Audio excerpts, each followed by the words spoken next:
Good morning, members, and good morning to the viewing public.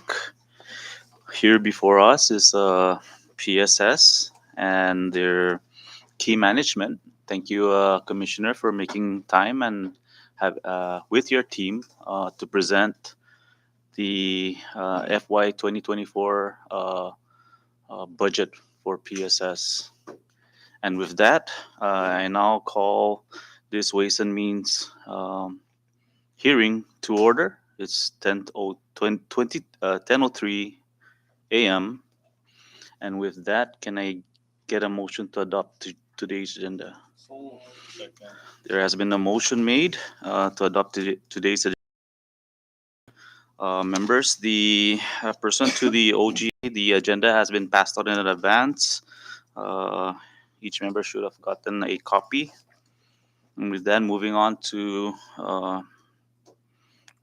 next order of business, public comments. Is there anybody in the gallery that would like to make comments to PSS budget submittal? Being there's none, Sarge, can you and Commissioner, you can have your key management if you choose so to be seated next to you.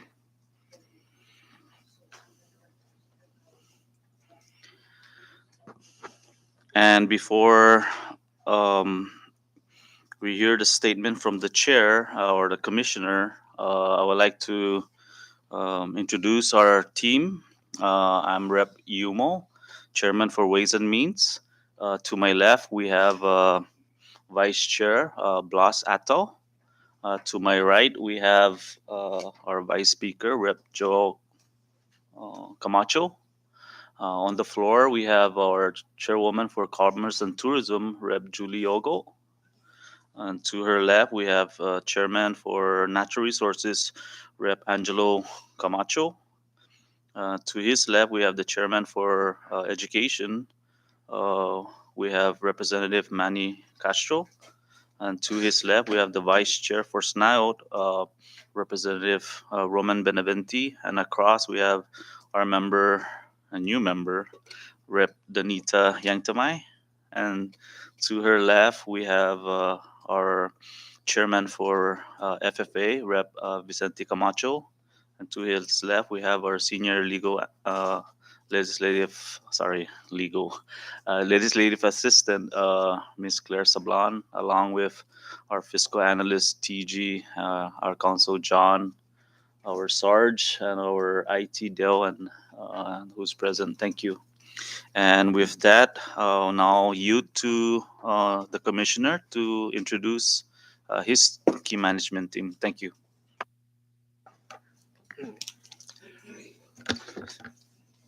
Buenos dias. Good morning, honorable members of the Ways and Means Committee. This morning, I have with me the key management team of the CNMI public school system. We have senior directors, 3 senior directors. We have Dr. Rizalina Liwag, Ms. Jackie Kirugua, Ms. Yvonne Pangilinan. I also have with me our Associate Commissioner for Administrative Services, Mr. Eric Magofnia. We also have our Director of Human Resource, Lucrecia De Longarero, and our Director of Finance, Ms. Arlene Lizama. And behind me is the rest of the key management that handles all the other departments, very critical departments of PSS. These are the backbone, the back end, working, making it happen at the forefront for all of our schools. On behalf of the Board of Education and the public school system, we are pleased to present to you. Oh, should I? That was introduction. Is it? Can I continue yes. with my introduction, sir? Yes. Okay, sorry, I wasn't sure. On behalf of the Board of Education and the public school system, we are pleased to present the PSS budget request for fiscal year 2024, serving a population of over 9,000 students across 3 islands with 20 schools, 9 Head Start centers, and a labor force of 911 full-time employees. Our request establishes the operating budget that will fund PSS required educational services, supplemented significantly by the last year of funding from the American Rescue Plan Act, ARPA, and regular funding received from federal grants. Um,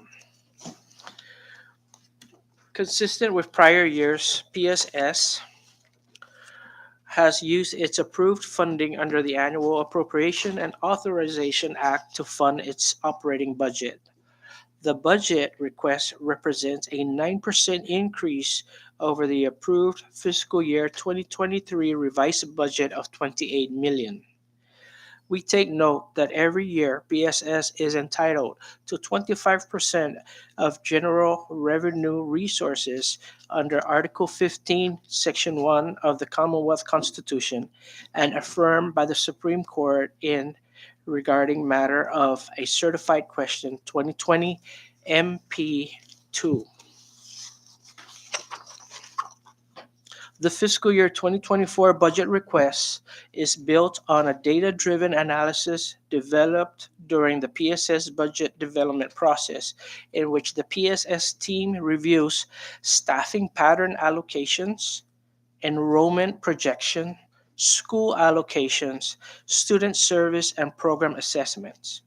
Trends in the educational system are also examined, as well as the CNMI current economic condition and the essential services necessary to support our school system. As the pandemic enters its fourth year, our priority remains with the students. PSS acknowledges that to fulfill its responsibilities, the support of all stakeholders is essential. We will continue to coordinate and collaborate with our stakeholders to ensure that we provide the necessary curriculum and instructional programs and improve public health measures at our schools and facilities.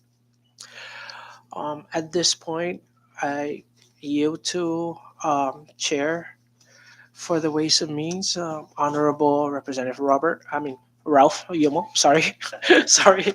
Close Um, enough. uh, I'm kind of jittery, too much coffee this morning, and sorry. Thank you, Commissioner. Yeah, close enough. Starts with an R. Before I offer the open it to the members, um, I'll yield to our chair for education if to start before I continue, or you want to? Okay. Okay. Thank you, Rep Castro. Just to I guess follow up from last fiscal year, I did remember the proposal for about I guess a year ago with I believe over $90 million um, operating fund for the whole entire PSS. Is that where we're at this fiscal year? Um, are we still spending 92 at least 90 million? Yes, that is That's correct. that is inclusive of ARPA, general fund, and your other grants. Ongat. Yes. Okay. For this fiscal year, we did notice that the proposed budget of 31 million, 31.5, and what was actually allotted or submitted by the administration at 28, we're already short. So how does PSS plan to make up for the whole? Does it need additional funding or from federal grants or ARPA? Is it additional funding from ARPA that was going to be used to backfill the shortage? So we do need that 3 million short of our proposed. We, my absent the 3 million, we will be forced to make some cuts with our personnel. Um, the ARPA funds is already fixed, and in order to any changes, we have to communicate with our grant officers. Our grant officers are very tight, strict with to even make any changes. So we do have our director of finance here to expand further what are the cuts that we may probably having to, but most for the Y- most part, Yeah, personnel. I understand. It's just the shortage right now because I did see that your proposed budget at 31, but the actual that was submitted, and then um, an additional, uh, I believe it was like 80 something FTE. So how does PSS plan to cover close to $5 million in shortfall for this fiscal year? Mr. Chairman, if I may, like to you to our human resource officer, Ms. Lucrecia De Longarero. Sure. Hi, good morning, Chairman and members of the Ways and Means Committee. So, taking a look at the budget booklet, we did indicate 87 new FTEs. Out of 87, there are only 21 additional, again, from our submission from last year. We added an additional 21. Our priority right now is really focusing, besides our gen ed teachers and our instructors, we're focusing on all the collective efforts we're making to address the need of our CCLHS program, which is the Chamorro Carolinian Language Heritage Studies. Last year, thank you so much for the support. For the members who were here, we were able, with the additional funding recently this year, we were able to hire out of the 26 we requested last year for CCLHS. In addition to that, the recent graduates that obtained their bachelor's degree, there were 17 of them. We were able to use that additional funding to address that. If we do not get the additional FTE requests, at least for CCLHS, we will not be able to address the needs of our CCLHS content. All other teachers and teacher aides requests from the schools, we did meet with the principals. They provided priority listings. In the event we do not get the funds needed or required to be able to have the schools hire on these additional FTEs, we have through with our budget committee, we have some plans in place to address this, whether it's to not fill the position at all and prioritize out of the 87 positions, which are those positions we are going to fill. If vacancies become vacant within the next few months, maybe we can restructure that, use it for whatever that priority the school is requesting to fill, absent the funding. So I hope that answers your question. Yeah. Thank you. Thank you, Ms. Guerrero. Um, did you follow? Chairman, just to follow up on that, we know that the PSS requested a delegation and we appropriated roughly about $500,000. And this is in regards to the CCLHS program. It's 50, I No, 500,000. We gave $500,000 to PSS for the Chamorro and Carolinian language, right? And the ask back then and the question from the delegation was whether the teachers will be addressed. And the answer then was that the funding was needed to purchase the materials and get the printing of the materials, and that PSS will have the funds to pay for the instructors through grants and the PSS funding that they had received. What's the difference then and today?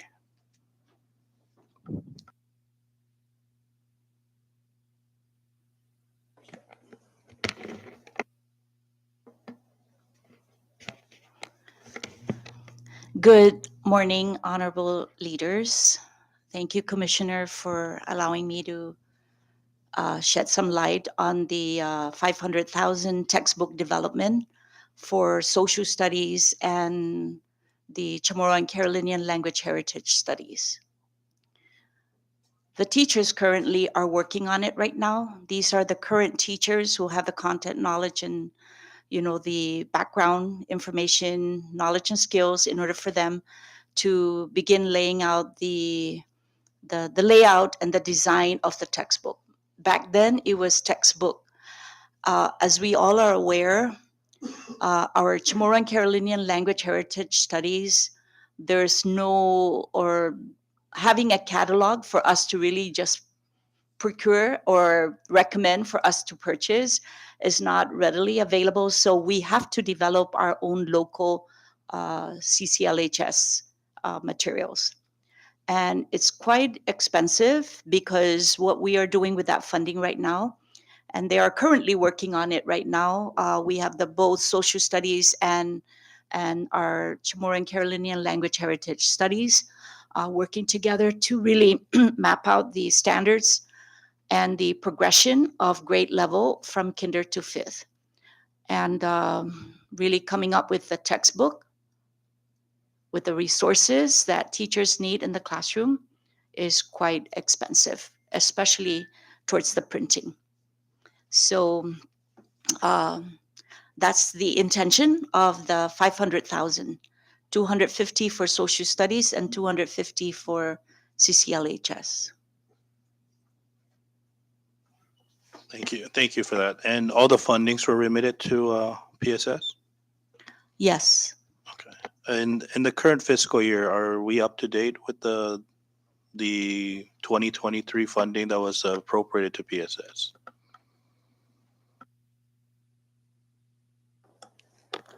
Uh, Good morning, Mr. Chairman and honorable members of this committee. For the transfer for the this current year, we have yet to receive for the month of April and May. So we just started June, so we're looking at around $4 million on receivables for the transfer. And because of the new revised budget, so the monthly amount, and we haven't been told on how the revised budget will be remitted to PSS. So we are waiting for the advice from the Secretary of Finance. Okay. So since we've passed and the revised budget has been signed into law, no funds have been remitted to PSS. They did remit on last May around almost $2 billion for the Okay. month of April. So they remitted for the month of April. Yes. So May May and and June, current is yes, not not yet. okay, and that's roughly about $4 million. Yes. Okay. Thank you for that. I Thank yield you. my time, Mr. Chairman. Thank you, Vice Chair.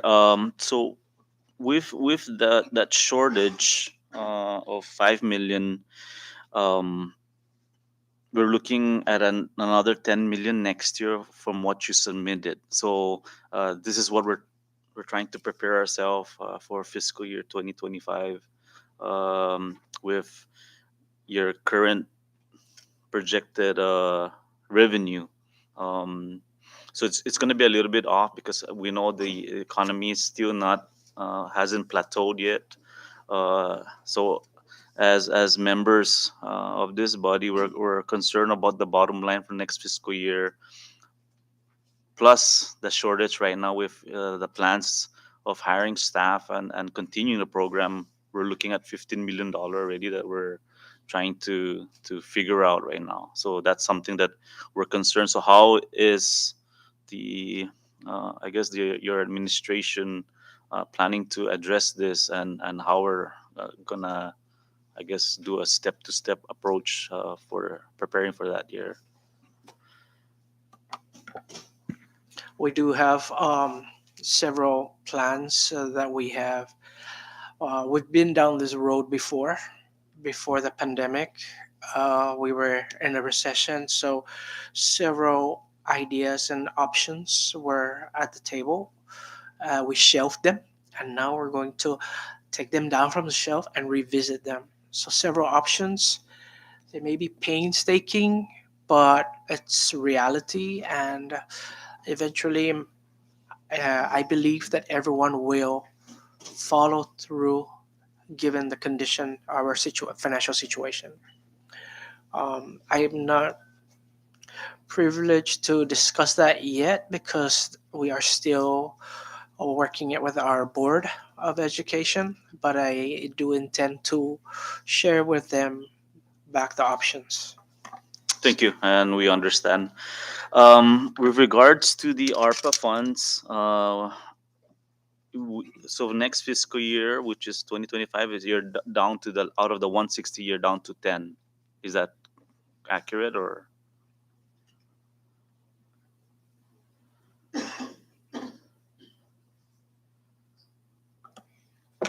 For the ARPA funds, we need to spend it up to 9/30/2024. The $10 million really that you see on the 2025 are the extra money that PSS have from other sources, not from the ARPA. So this is not ARPA funds. No. Out of the 160, this is not inclusive. It's No, not included because ARPA funds needs to be expended and encumbered 9/30/24 by this year. by fiscal year 24, sorry. 24. Yes, Yes, yes. So ARPA is totally expended that's as correct. the 160, aside from the other grants that was that you guys currently use. So just so that we know that I thought that the 10 million is there was still more. So thank you for that clarification.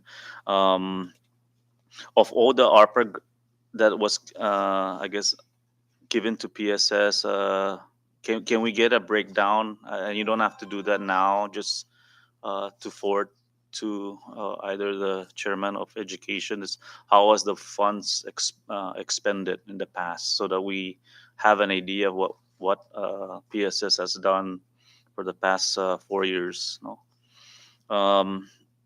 I'll now offer the floor to the members. I'll yield to Rep Castro.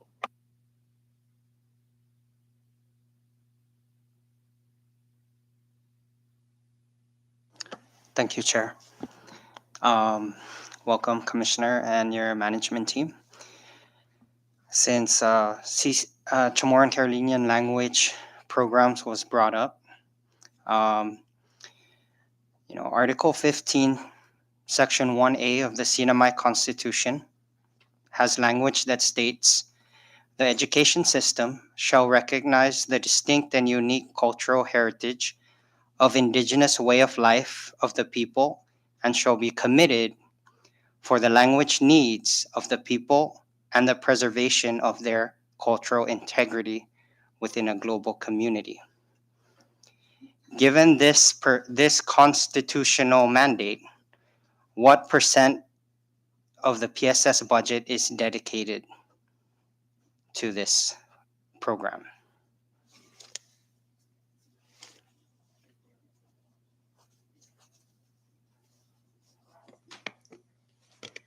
So what percent is coming from the local funds? Because we're dealing with local and federal, right? So what percent are we getting from local is basically funding the FTEs of our teachers and operation of at least 24,000 a year for the program. Okay. So again, the FTEs of all our CCLHS teachers are funded by the local government. And what is the percentage? So what is that percent, Ms. Lang? I'm sorry. 24? For the staffing portion, it's approximately like 6%. But for the instructional materials, I don't have that figure at the moment. We can Okay, so check with the on- instructional materials, the recent approval of the SNILD gave the CCL, the Chamorro and Carolinian Language Heritage Studies, 250,000 to develop a K5. Though we submitted a bigger budget for the development of the materials, but we were able to get 250 for the CCLHS, and that's ongoing for the, again, the textbook. With the other resources, we were leveraging it out of some of our federal dollars. We wrote grants and were able to get some of these grants to be able to supplement that support. And those two grants are really minimal costs to develop: e-digital library, digital resources, printing of these materials, basically. And that grant sunsets August of this year. How many contact hours per school day is spent on Chamorro or Carolinian studies? It's the same across. However, when I say across content, they're scheduled in there. But because of the shortage that we have with teachers, the intensity and the frequency of instruction may not be the same. And when I say that, that's because, again, um, the number of FTEs that we have in our schools. So, in finding out from some of the uh, programs at the different schools, it's about 45 minutes per week. Per week. And then at some of the schools, Chamorro is only offered, and then Carolinian is offered the following year. Can you elaborate on that finding? Okay, so when I mentioned intensity and frequency of instruction, some of the schools have it twice a week, some have it 3 times a week because of their ability to really have the students across all grade levels. The recent implementation of the immersion, which is from kinder to first grade in some of our schools, is a daily instruction, a full-on daily instruction in Chamorro and in Carolinian or Carolinian. So the ones that we're struggling with is really the upper level, which is from grades 2 or even 3, third grade to 8th grade. Actually, mistake. From grades 3 to 5th grade is where we struggle with those additional FTEs for us to really reach out to us. So it's the elementary. Middle school, we have no problem because they do have that schedule. It's really the grades 3 to 5th grade where the frequency and the intensity is a bit different. Okay. So, what is the average of contact hours per day? Is it 45 45 per day or per week? Because what I was told per is per day. week. Per day. Okay. How much are the Chamorro and Carolinian bilingual teachers being compensated per year? I got some numbers, but it wasn't, I got it from a chart, and I just want to hear from you guys what the compensation is for these teachers. All right, thank you for that question. So we have three categories. We have teacher aides, instructors, and classroom teachers. Classroom teachers range from 33,000 to 89 to 56,000. And then with a professional, and then instructor range from 18,000 to 51,000. Instructor 1 to instructor 3. And then the teacher aide would be the 16,100 all the way up until 30 some thousand. So that is the current compensation. So the average salary pay for CCLHS teachers right now, I can say, is at least at the $40,000. The instructor pay, depending on the level, if it's instructor 1, instructor 2, or instructor 3, 1,000. So we have probably mid-range about very close to teachers, because the instructors with 15 plus years are already making at least close to the teacher scale. Okay, how about a majority of them? A majority, as I Are they mentioned, at that same rate, or are they at 20,000? new instructors that are considered we hire highly qualified, right, personnel, but with the need, based on alternative certification and with the board's approval to grant us and allow us a memorandum of agreement that will allow us to recruit individuals not meeting the minimum qualification requirement, giving them the opportunity to meet those requirements in order to be highly qualified instructors. The barest minimum would be at the 18,000, just very entry level with additional supports coming out from the schools, from OCI program, from instructional technology distance education courses, and even as far as NMC offering some of the content courses for them in order to avail and meet those requirements to be able to get that certification so we can adjust them, and pay them appropriately. So the reason why I'm bringing this up is because what's being said at the management level, it's not matching the ground level. So I'm, trying to close the gap here, but I just wanted to ask all these questions because one, it's a constitutional mandate, and 6% is not a lot. And at the same time, the curriculum, a lot of these instructors are using old curriculum, that's antiquated, and some of the it can be good, but you know we're still working on the curriculum. It's there's also other resources. For example, College of Micronesia might be able to provide some for the Carolinian language. They have several campuses there, that have probably have experts. You go to the source of the language. At the same time, in Chamorro, will probably be Rhoda will probably be the best. I mean, the Chamorro dictionary was developed through the University of Guam and someone from Rhoda.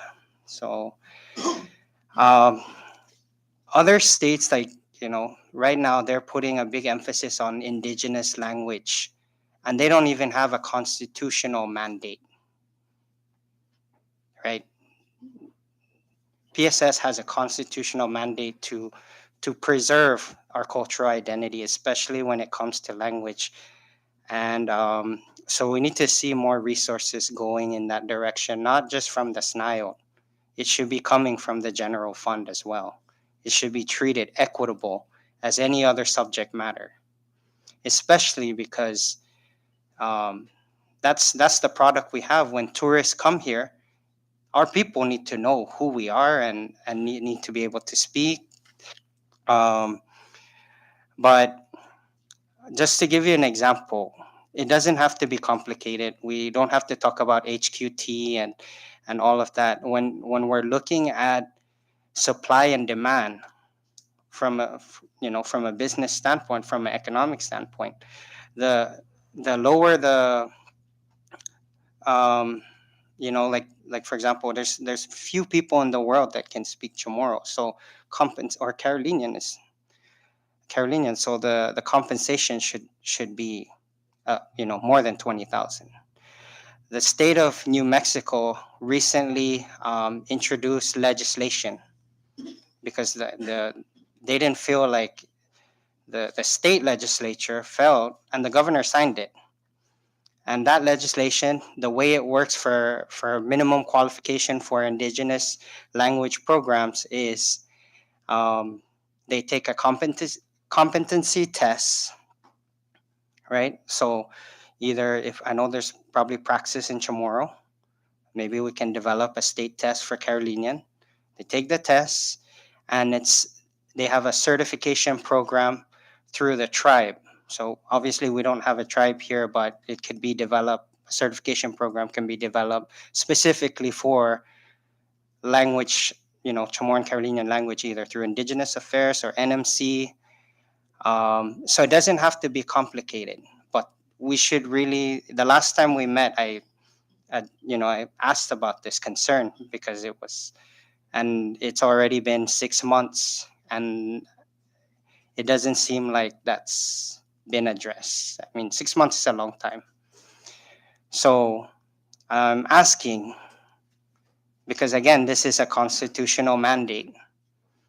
We don't have to wait for for this to continue. We can introduce that same law that other states have done and mandate it again. So it doesn't have to be complicated, but we need to find ways to make sure that our Chamorro and Carolinian bilingual teachers are treated equitably with respect and dignity and not as a secondary program. Okay. Um, the other thing is the data presented in the budget shows impressive high school graduation rates, and we thank a lot of the teachers because I know they're going. Um, I've seen it firsthand with my kids that are in the public school system. I've seen where the challenges with the pandemic and distance learning, and they were able to catch up. But given the high school graduation rates of PSS schools, um, it's impressive. Some higher than the national average. We also want to find out what is the current dropout rate, because if the students are dropping out, that data is not going to be in the graduation rates. Um, I don't think it's in here. So if we could provide that, and it's not to, um, it's more for constructive purposes, so that if the dropout rates are high, which it may not be, it might be good because we have programs like alternative learning, like the DAOC Academy. But if that data is available, that would be good data to have for the budget hearing, so that we can see where the challenges are. In addition, the CW deadline is coming up. That's 2029, I believe. So those dropout rates are also important to make sure that if you have a lot of non-completers, we're putting them into other programs that can make sure that they have the skills to be productive in this economy. Um, thank you for your time, Chair. That's all the questions I have. Did you need the a response or? That's a lot of questions. Um, what was the question? I'm sorry. Oh. I just want to say, if you give us the funds, we will make sure that we will expand the program and pay the salary. Um, but you're right. Everything you said is pretty on point regarding equity across the board. And so I just want to reiterate what our HRO says. Um, we provide quality education. With quality education, there's high standards. When we have high standards, we have highly qualified teachers. Highly qualified teachers is defined with all the credentials, experiences, and that is needed. So we pay high for the highly qualified teachers. The next level is the instructors. The instructors are modified so that we can get them on board and then expand and grow with it so that they can get to the highly qualified status. And that's what we've done with the 17 uh, Chamorro and Carolinian teachers this past year. In December of this year, 17 of them moved up to the highly qualified teaching bracket. And right now, we are challenged to recruitment with the Carolinian teachers. And so the other level is um, it's still instructor, but it's a teacher status, which is entry level. These are kids or people that are willing and want to teach Carolinian and Chamorro at high school diploma only. So with that group of population, we want to build the local capacity by providing them entry to the University of Guam, bachelor's degree, NMC, professional development from us, so that they have enough hours to qualify, and they can move up to the instructor level and then build up to the highly qualified. It takes time. Now, there is a lot of challenge of non having enough teachers. But I will tell you that we've done above and beyond, and we are still expanding. For the Chamorro teachers, all the schools have at least one instructor or highly qualified teacher. Actually, all the 17 have moved up to the highly qualified teachers. So we only have three that are probably on that because there's 20 schools. 20 schools. For Carolinian, up to yesterday, we are working with them on trying to recruit. We're coming up with the recruitment. The problem is we have to go online and get the application. So what we're doing is we're going to scale it down by going to the community now, and we are going to offer a hard copy application to them, but they have to be willing to want to come to teach. We cannot just bring anybody from the street and say, hey, you want to teach, we give you a job, come and teach. It doesn't work that way. We don't want anybody to just come and teach somebody's kids, and we're not sure what are those. Their police clearance is a very vital document. Their high school diploma or transcripts are also. We want to make sure that we are providing quality education. Thank you.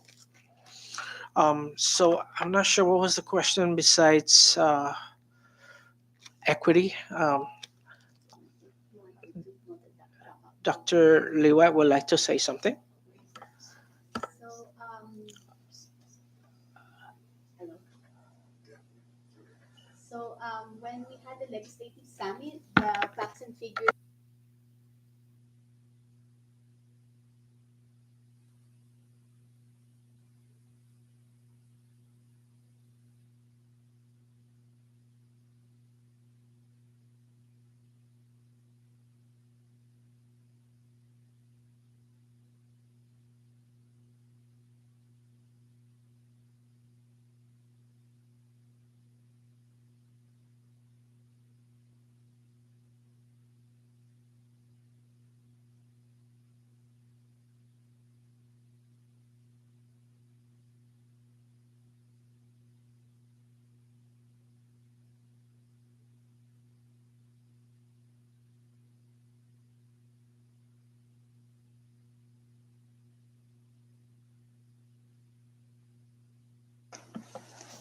So just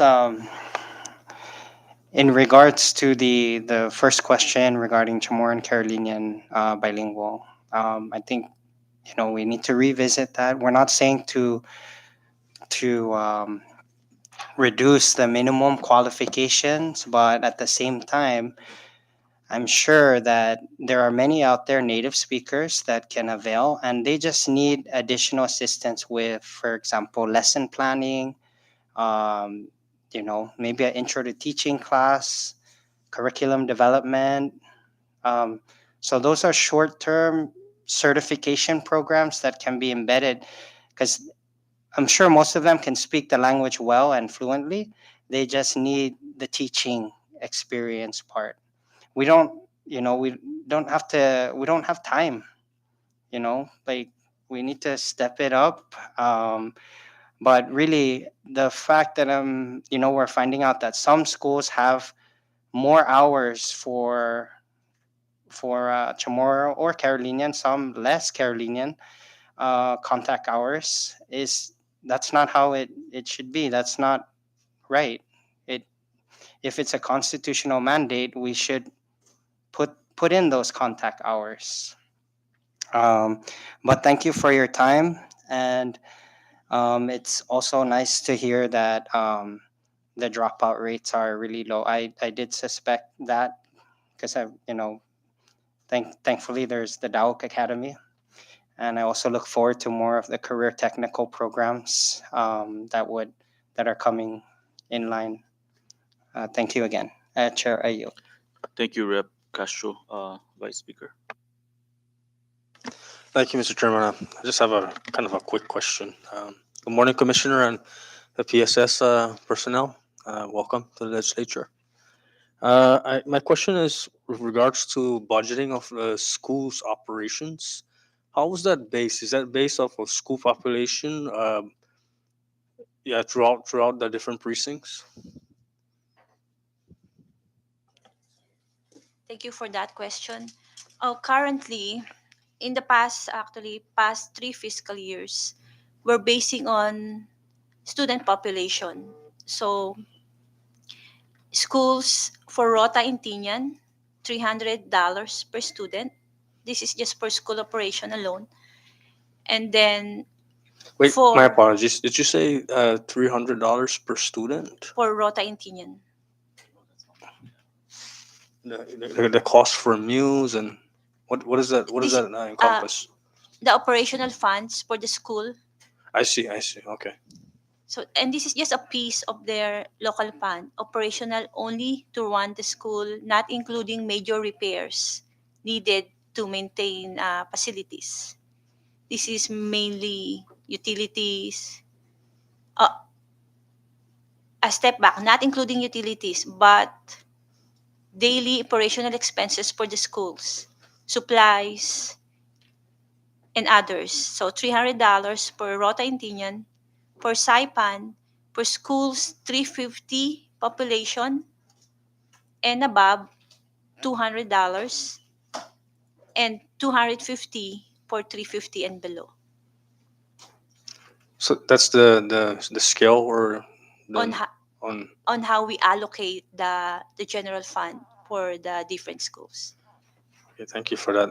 The reason why I ask is because I've been noticing some schools have been doing their own fundraisings to help defray costs of their operational costs. I'm just kind of find it a little odd that we had ARPA and then we have these schools that seem like they're struggling or they're not receiving the support that they need. Is there a reason for that? Is are they trying to raise funds to maybe have particular activities that maybe not included in their? I'm just wondering.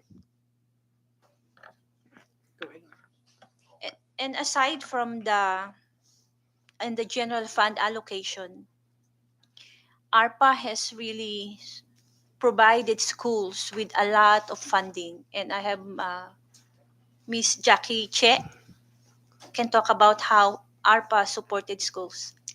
Thank you.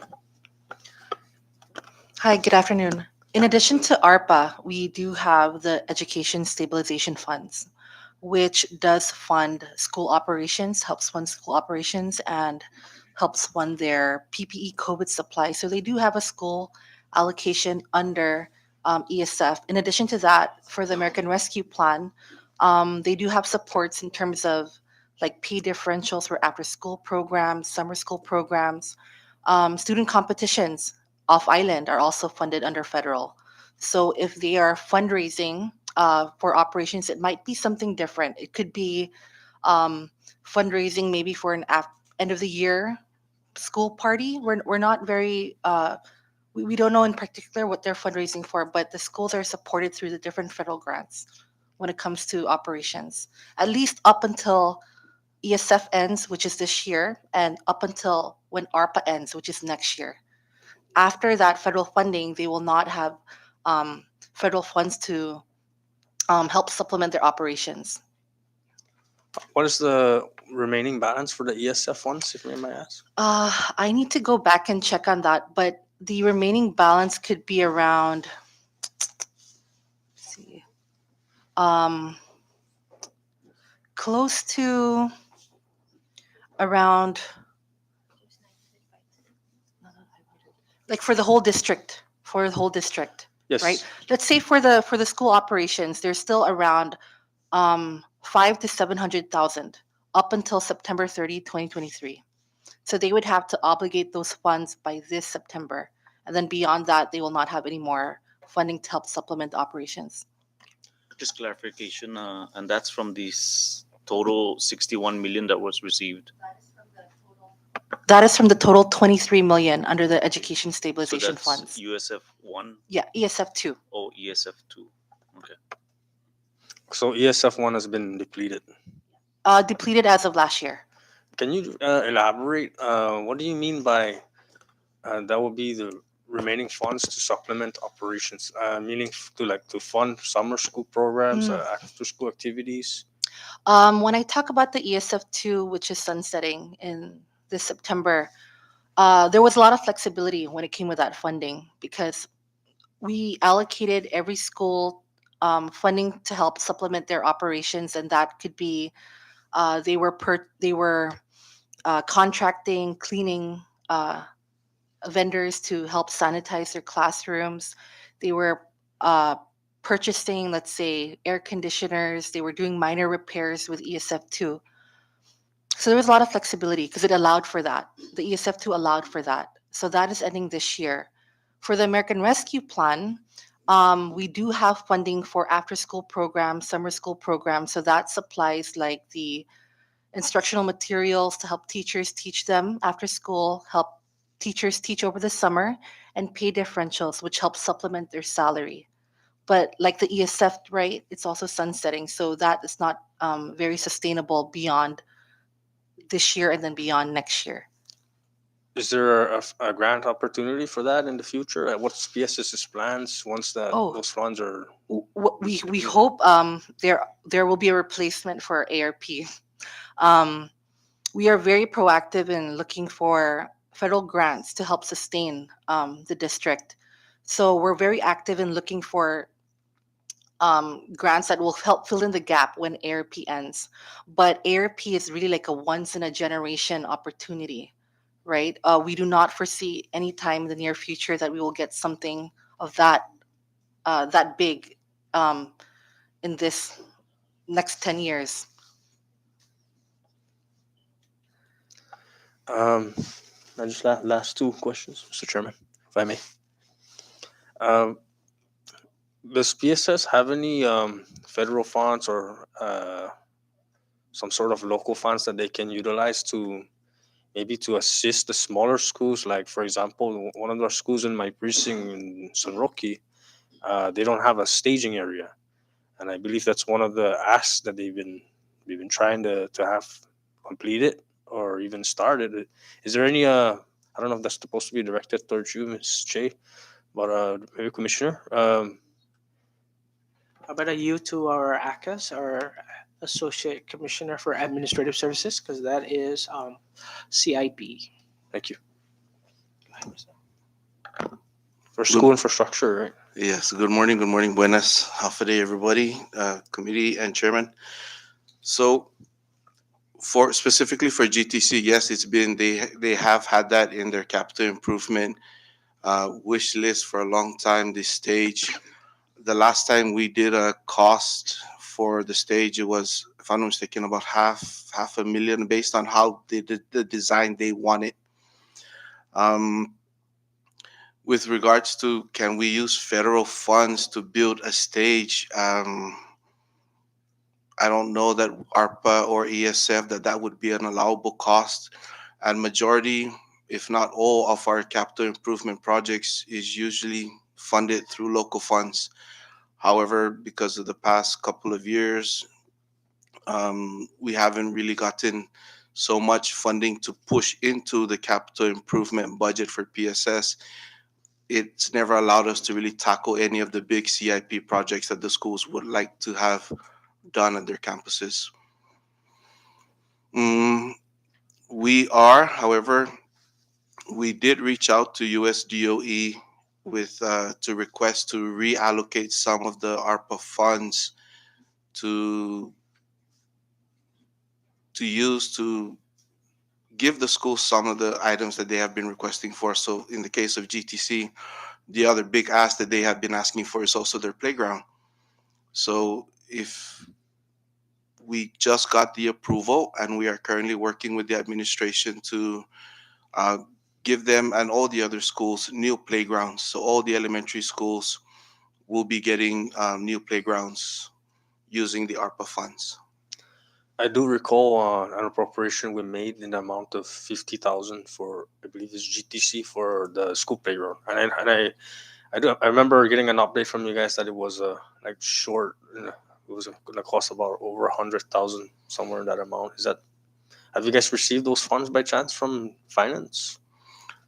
So I don't know if we've received the funds from finance, but I was informed that there is that funds that was made available to GTC, and so when we did the scope of work, it was over the 50,000.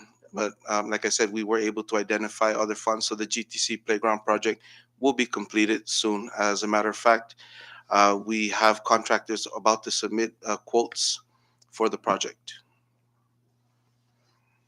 Thank you. Last question, Mr. Chairman. In your budget request, I see that there's a difference of 21 FTEs that you're requesting. Is that, is that for teachers, or is that a mix of both administrative central staff and teachers? What is the breakdown for that? Okay, that is a mixture of additional teachers and teacher aides. A lot of the data were really also submitted in FY23 budget submission. So just in addition to that, there are a mix of teachers, instructors, and aides. Okay, thank you. Thank you, Mr. Chairman. And you. Thank you. Thank you. Before I recognize Rep Benaventia, Rep Camacho has. Thank you, Chair. Good morning, Mr. Commissioner and your team. Quick questions. Since the decriminalization of cannabis, how has the schools been affected in regards to students' dropouts, attendance, behavior, and what steps has BSS taken to prevent these issues?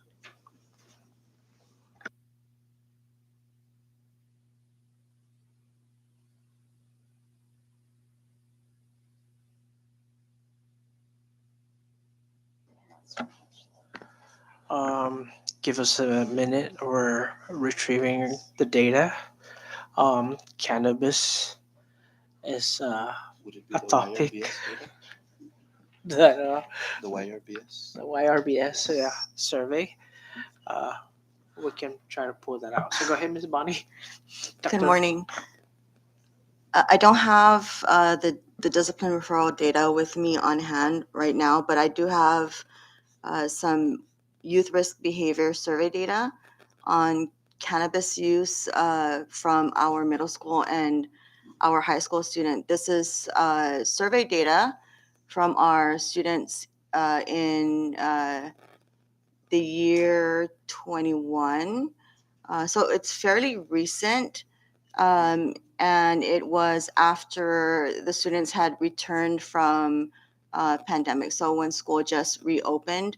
And so according to our students, cannabis use in the middle school, and the question was for our middle school students, when asked if they had ever used marijuana, 13% of our middle school students responded that they had.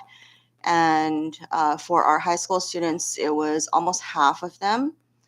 So we're looking at 42% of high school students responding that they had used. And then for our middle school students, when asked if they had tried marijuana for the first time before they were 13 years old, it was 3%. And then in the high school, 13% of them before they were 13 years old. So both questions were before you were 13 years old, the middle school students saying, responding 3% of them responding yes, and then the high school students responding 13% of them responding yes before 13 years old. So I'm not sure if in the middle school they're responding at a lower rate, and at high school they're responding at a higher rate that they had tried it before 13. Not sure why that's different, but it seems to me that the high school students are more open to saying yes, that they had tried it before they were even 13 years old. And then there's a question about cannabis use, if students are currently using. We're not asking that question in the middle school. The YRBS is not asking that question in the middle school, but it is a question that is on the high school survey.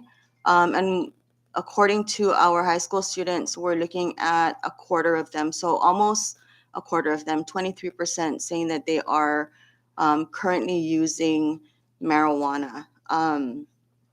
That is the cannabis questions, cannabis related questions.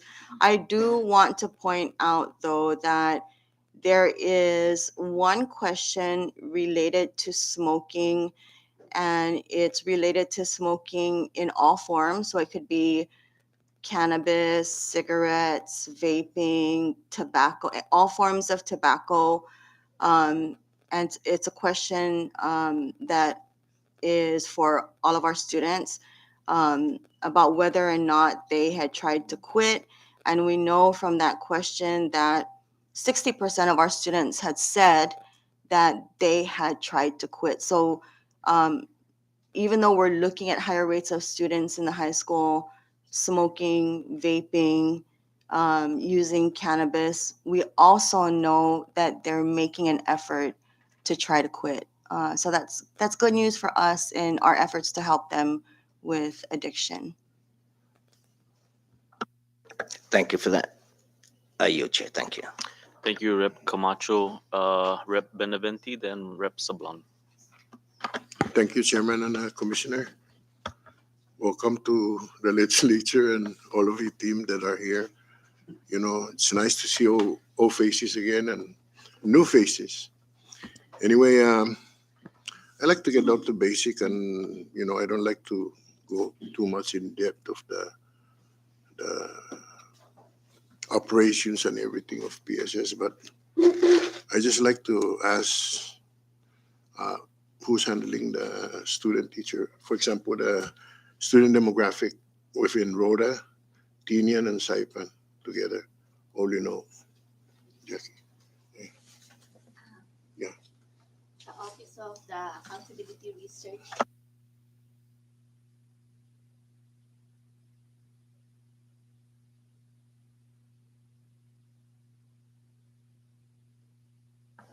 And another question, and thank you for that, Rose. Another question that I like to ask also is that to the finance officer, um, how do you make your drawdown with regards to the 25% per annum from the administration? Do you do it in quarterly requests, or do you do it as a one-time basis? Thank you for that question. For the government transfers, what has been in the practice, like for last year, let's say 25 million budget divided by 12.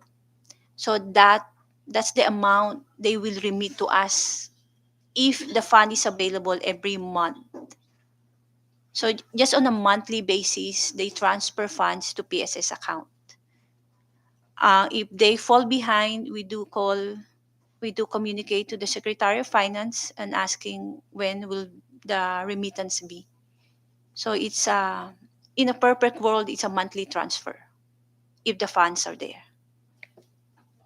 The reason why I ask that is because of I see the shortfall that the governor's request, and you are acknowledging that you need about $3 million, 3 point some million that you would need to operate for the entire annual budget, and that's kind of a hefty amount of money to try to augment the needs. So what I was trying to say is that I just want to make sure, because I think if you have the breakdown of quarterly, maybe the administration can realize future as the time progress. Maybe the administration can realize more fundings to add into the need to finance the PSS shortfall, and that's one reason why I'm thinking. And also, on the other hand, um, how is the student teacher ratio in different schools? For example, in all the different schools. and 1:21 as the smallest, and 1:21 as the highest. For middle school, smallest is 1:, for middle school, smallest is 1:13, and then the highest is 1:25. For high school, 1:9, 13, and then the highest is 1:25. For high school, 1:9, which is because Rora is a small has a small population. That's why. And then the highest is 1:27. Thank you for that. I think that's workable as far as the learning process. Thank you for that. I think that's workable as far as the learning process might. But I see a load on a lot of. I think a lot of the emphasis should really go down to the school level, to the principal and the teachers down at the school level because of the workload that goes around and the expenditure that is being spent. Especially you mentioning that there's only like $300 per student expenditure under local, not inclusive the federal inclusion in it.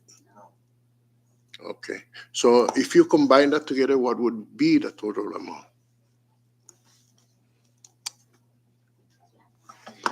It will range from $1,000 to $3,000 per student. 2,000? 1,000 to 3,000. That's still low. That is still very low when you look at it because if you compare it to the national level, it's a lot higher. And but anyway, I know the challenges here that we have. Our fiscal challenges within our government and everything and the operation. So I think I think that you guys are trying to make ends meet too at the same time. But if it could be add more emphasis on the school and concentrate more on the school, I would be, we would be very, so we would really see when we put an emphasis on the school, more or less guarantee that there's going to be, dropouts would really drop its number instead of more numbers of dropouts that we have every year. So, and that's basically, I'm just I'm just saying this as a common sense type parents.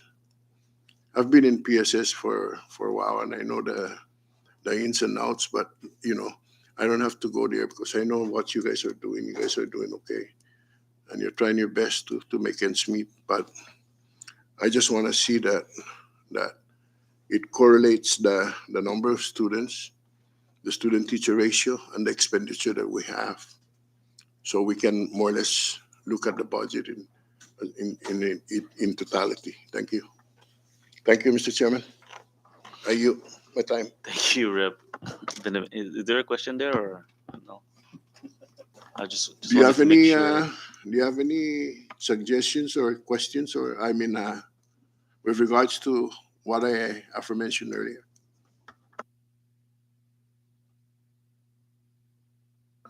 So we're really very fortunate to really have this wonderful legislature who are very much in support of the education. And because of that, I just want to let you know that for the dropout rate throughout this year, there seems to be a decrease of the dropout rate.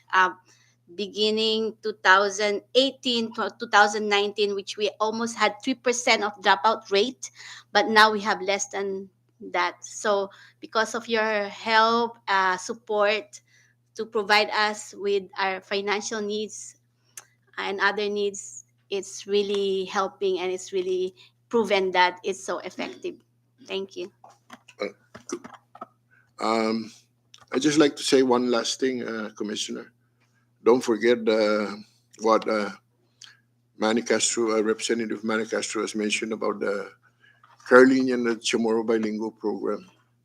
If it could be implemented implemented as quick as possible. I know it's not as simple because we can have the curriculum, but you still have to establish syllabus and the due process of the learning process of the Carolinian and bilingual program. So I would like to ask you guys that if you guys can move ahead with this as quick as possible, if it merits that we have enough funding to operate. Thank you. Thank you, Rep Beneventi. Rep Sablan. Thank you, Mr. Chairman, and good morning, Commissioner, and to your PSS family team. Um, I just got questions on the uh, projects ongoing or forthgoing. The Hubble Junior High School repair and renovation. As I recall, probably a month and a half ago or 2 months, there was a announcement for bidding. What is the status on that uh, project? I think it's in a tune of probably, I stand to be correct, 25 million.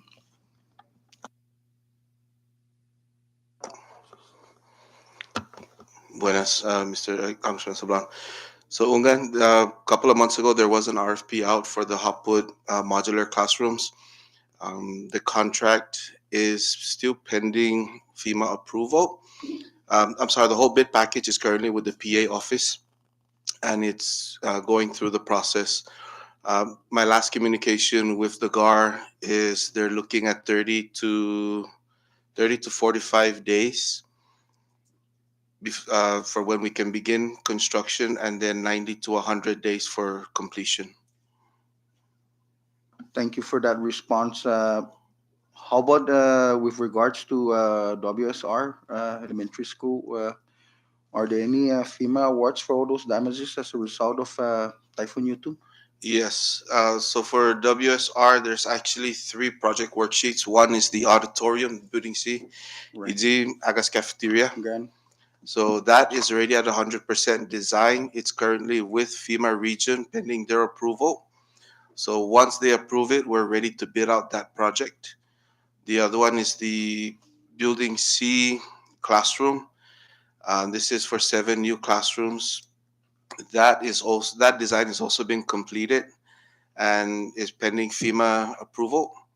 okay. And then for the rest of the school, that is a CDBGDR project that is pending FEMA's deobligation of the project worksheet in order for CDB to fully move forward with the scope of work for that school.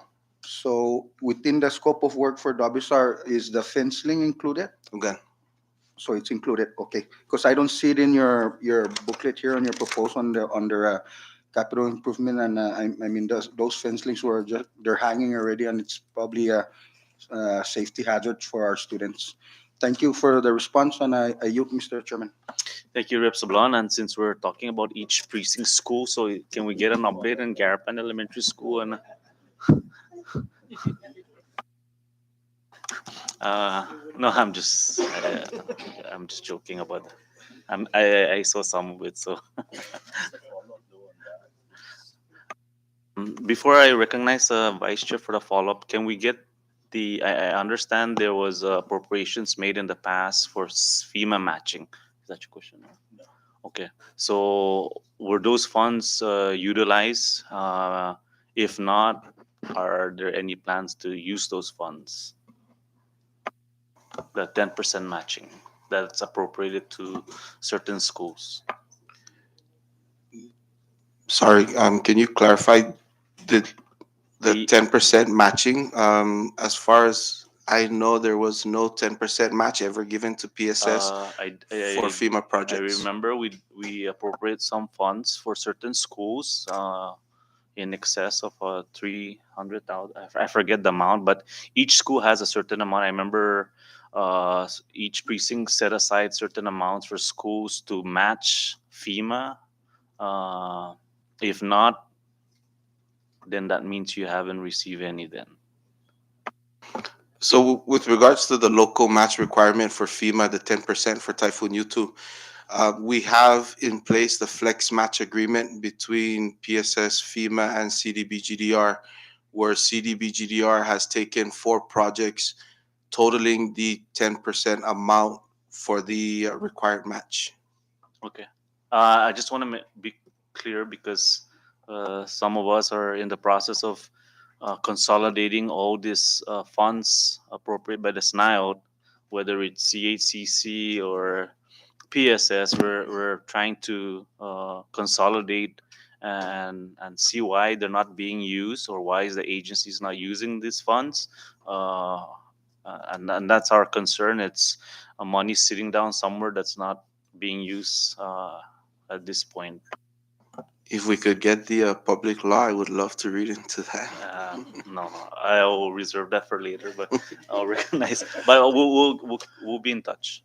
Yeah, actually, it's in the same line of question because WSR is the one classic example. Right after U2, we actually appropriated and local monies that fix some of the stuff that should have been a FEMA obligation. The question should be would be to PSS now is to include those projects so that at least we can get reimbursed those monies so we can give back those monies to PSS for other future projects. I think WSR by themselves was almost like $300,000 to fix the walkways. This was from like 4 years ago that we appropriated, and they actually started fixing those damages from U2.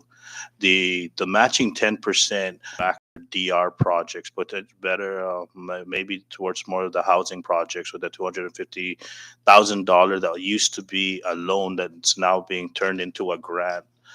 So if there's anything that's our to a grant. So if there's anything that's our FEMA projects with PSS that are receiving the 10% matching from CDBG DR, if those have been converted to 100%, can you please let us know so we can actually take those monies, send them back to CDBGDR to address other projects under CDBGDR. We take those monies, send them back to CDBGDR to address other projects under CDBGDR. Projects. So PSS, we have two phases. Phase one is we deobligated two of the FEMA projects, which is MHS and Tinian Elementary School, and those are now being funded by CDBGDR. And then the phase two is to deobligate WSR and FMS under the FEMA project worksheet, and that would be transferred over to CDBGDR, which then would satisfy the 10% match requirement for all PSS FEMA projects. So once that is completed, PSS would have met the 10% match requirement through CDBGDR Flex, through the Flex Match Agreement.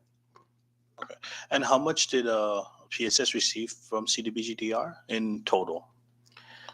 So right now, just for the two projects, I don't have the exact figure, but I ballpark, I think MHS and Tinian Elementary put together is near $2 million.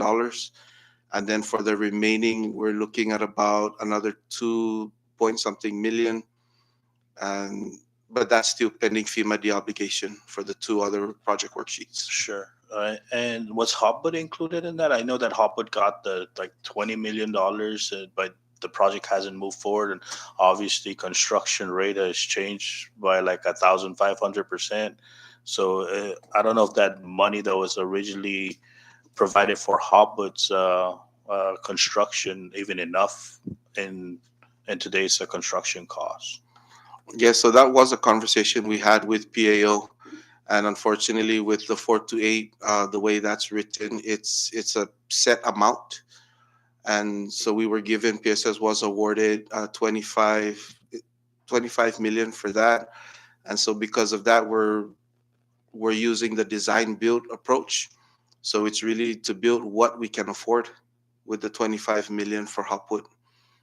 Okay, and maybe with what you have right now for Hopwood and what's the actual cost for the construction today, maybe that's something you can submit our way to see if we can assist with PSS through Hopwood Junior High School.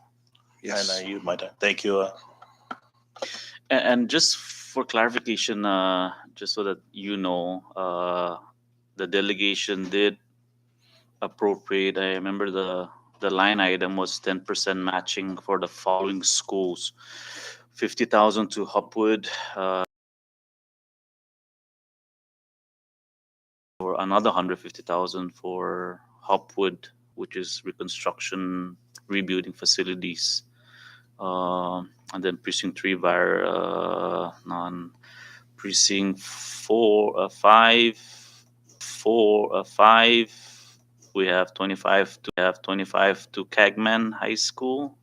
We have 25,000 to Tanapag Middle School. We have 20,000. Oh, sorry, precinct 4.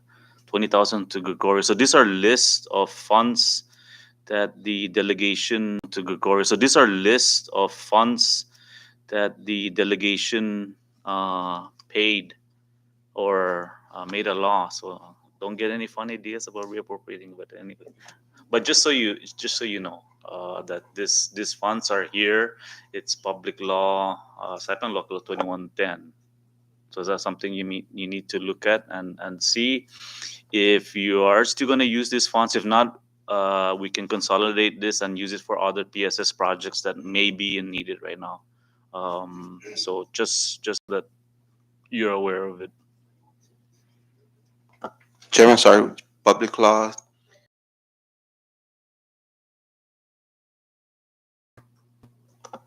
Yeah, we will look into it.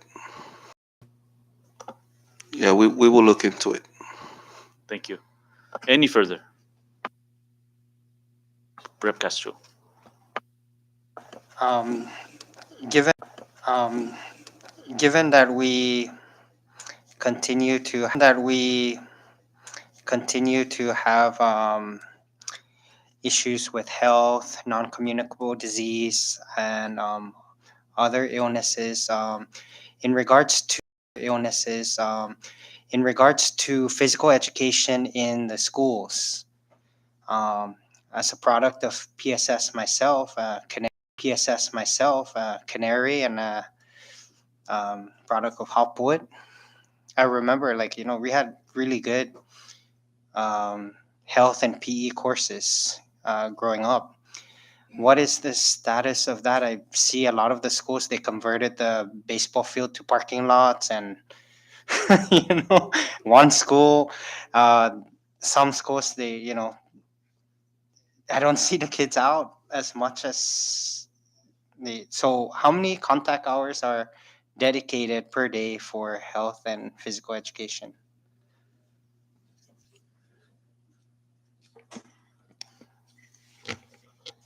Honorable Castro, thank you so much for asking that question. I think it behooves a question that needs to be asked across, right? And I really appreciate it. So the PE and health program or health class is embedded from kinder all the way to 12th grade, right? So for the elementary, they too are required to get the kids moving at least for 60 minutes a day physically. And that can include their recess.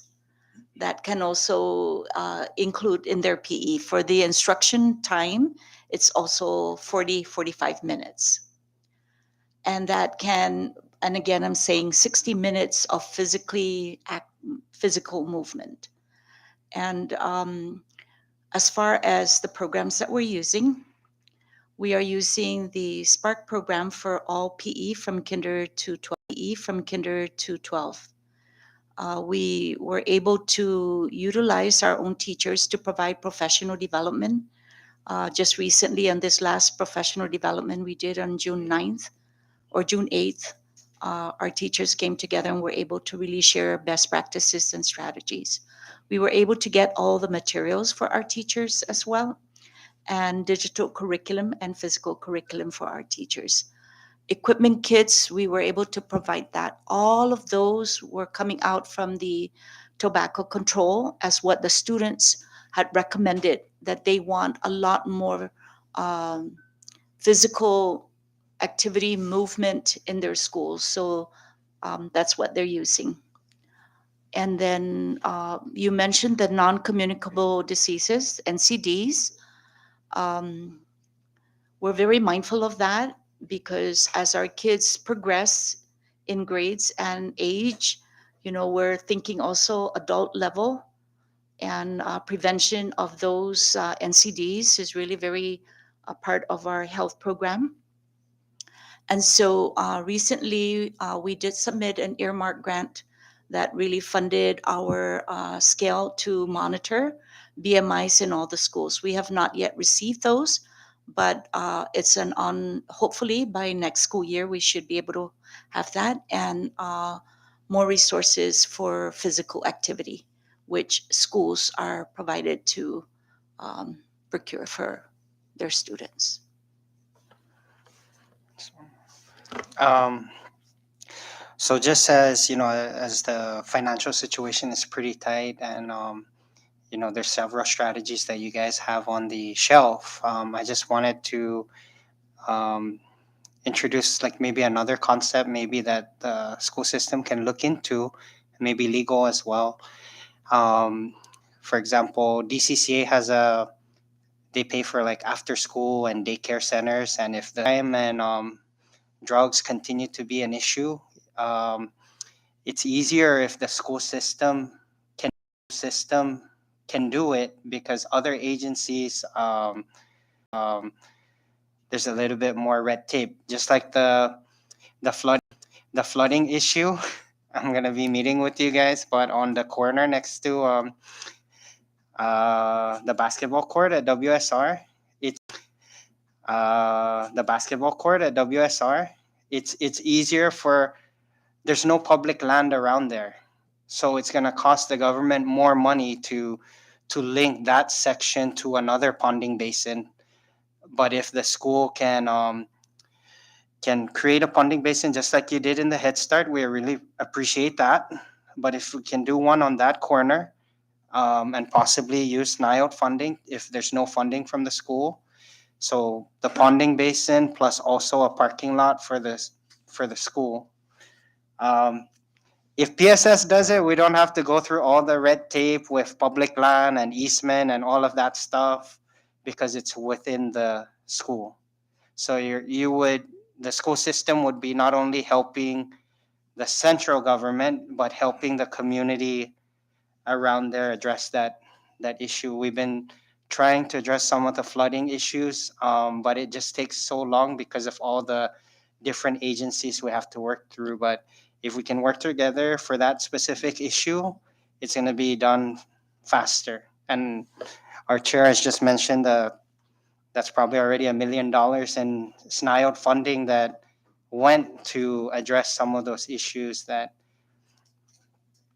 maybe if you put those claims into FEMA, we can get that back and invest it back into the schools and the surrounding communities.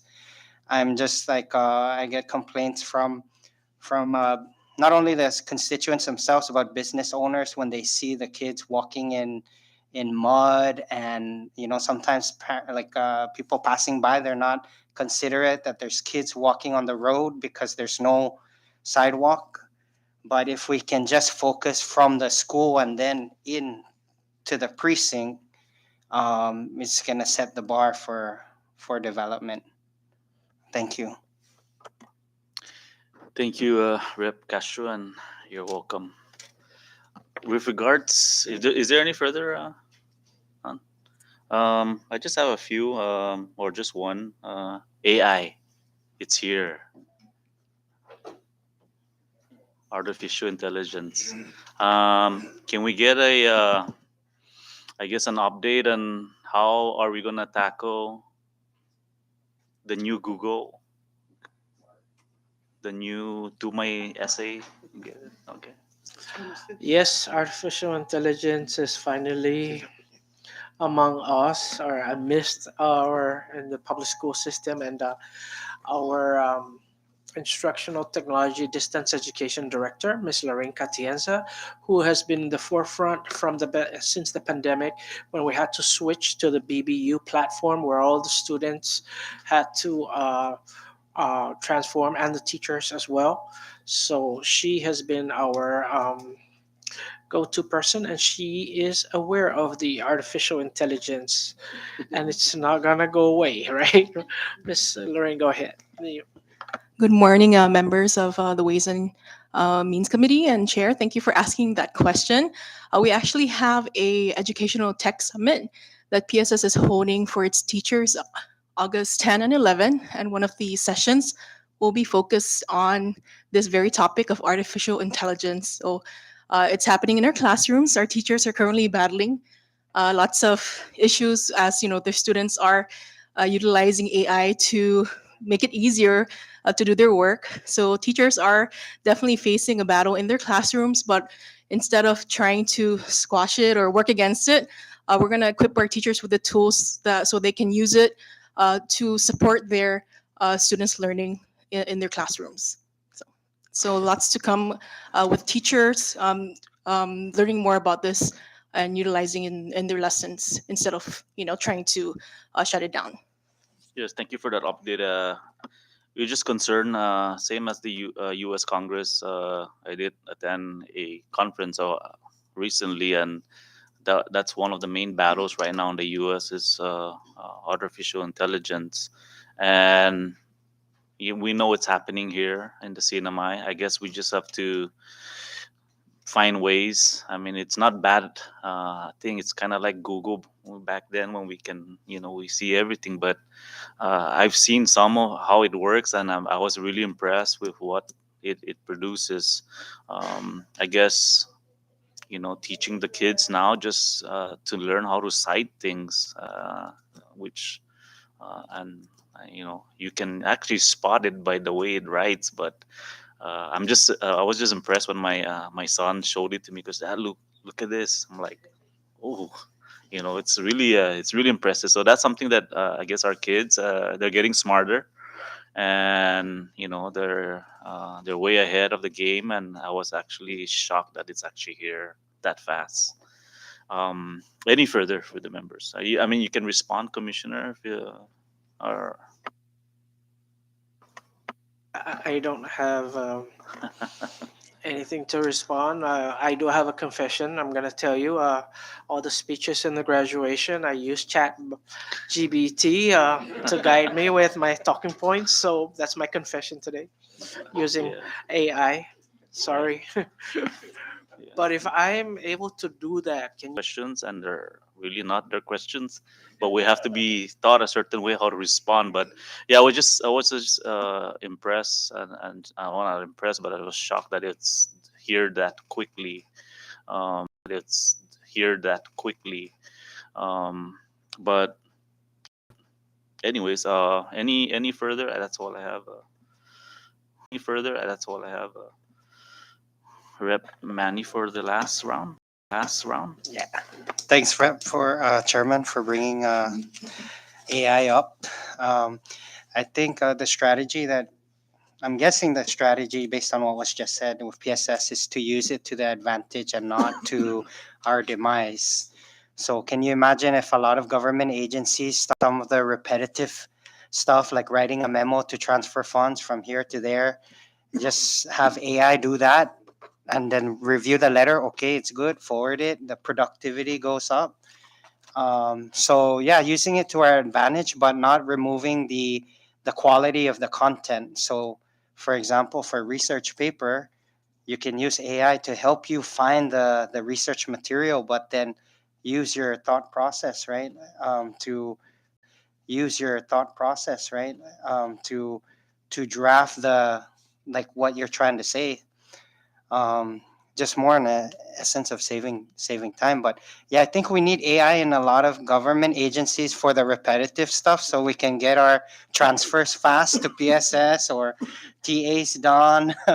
So there's ways we can use it for good, but we also have to put a lot of emphasis in making sure it's used for good purposes, and no plagiarism. And because even before AI, I know there's people in the different educational institutions using sites to do their papers. So there's always going to be a battle. But thank you guys, the public school system, for being a really ahead of the game, especially when it comes to technology.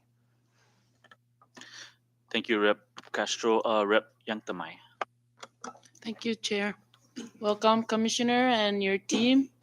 Um, I wanted to be last because or you knew what I would ask you about. But But thank you, because for bringing this CCLHS to the table, and for the education um, chair for coming up with all those good things.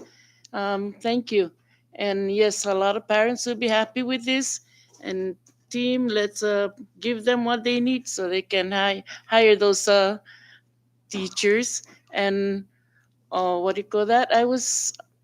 I'm wondering if you can, since these are two different cultures, Chamorro and Carolinian, I'm wondering if you can have a space for open up a space for a Carolinian coordinator or program manager at the PSS. So I hope that can happen. Thank you. That's it. I yield. Thank you, Rep. Yang Tamay. And is there any further before we wrap up? It's 11 with that. Um, is there any pay differential for time taken away from spouses? Just wondering. No, or PSS? No, none. Okay. Uh, we call that flex. What is it? Flex hours. No, that was just a joke. Nice try, you more right? But with that, Commissioner, thank you for updating this committee. There was some follow-ups we'd like to see. We did identify some funds that the SNAL may have to reappropriate. I see some of our members are anxiously waiting to reappropriate those funds, and maybe PSS this time can use those funds for what's needed. And I'll work with Mr. Magofnia with regards to those. Maybe I'll assign it to our Ways and Means chair for SNAO that he can work together. But thank you for having or making time to meet with us and updating us with what's going on with regards to PSS here in the cinema. We understand the budget shortage, and we'll go from there. Sure. Sorry, Mr. Chair. If I may, um, we do have a wish list that I would like to share with us, all of us. And so, two things. One, please give us the 31 million that we're requesting. Right now, 28 is allotted. With the 3 million shortfall, we will be able to expand more of our CCLHS and also to help with the school operations as well.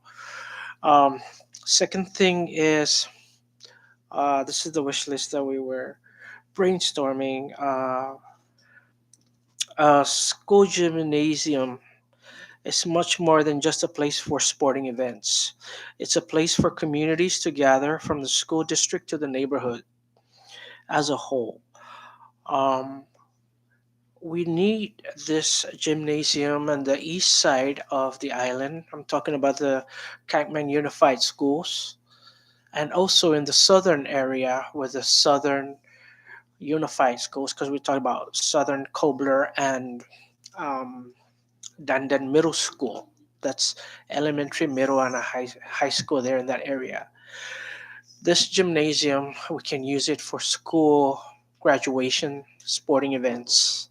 And I just wanted to toss that out to forward thinking, uh, why our community needs this. Uh, at this last graduation, we were faced with a storm right before graduation, and I know of one high school had to have it at American Memorial, and we were tossing whether to move it to a indoor gymnasium so that the community won't get wet. So just be thinking, if anything, we would like. It's a wish, but it surely can happen for our community. Thank you. Thank you, Mr. Commissioner, and I did note that it will be a task for this body to find the additional funds, the shortage, but we'll try our very best to ensure that we can fund this. And again, thank you for having making the time and having us ask questions. If there's no further questions, concerns, I'll move on to the next order of business, which is adjournment. And with that, I'll adjourn. Thank you.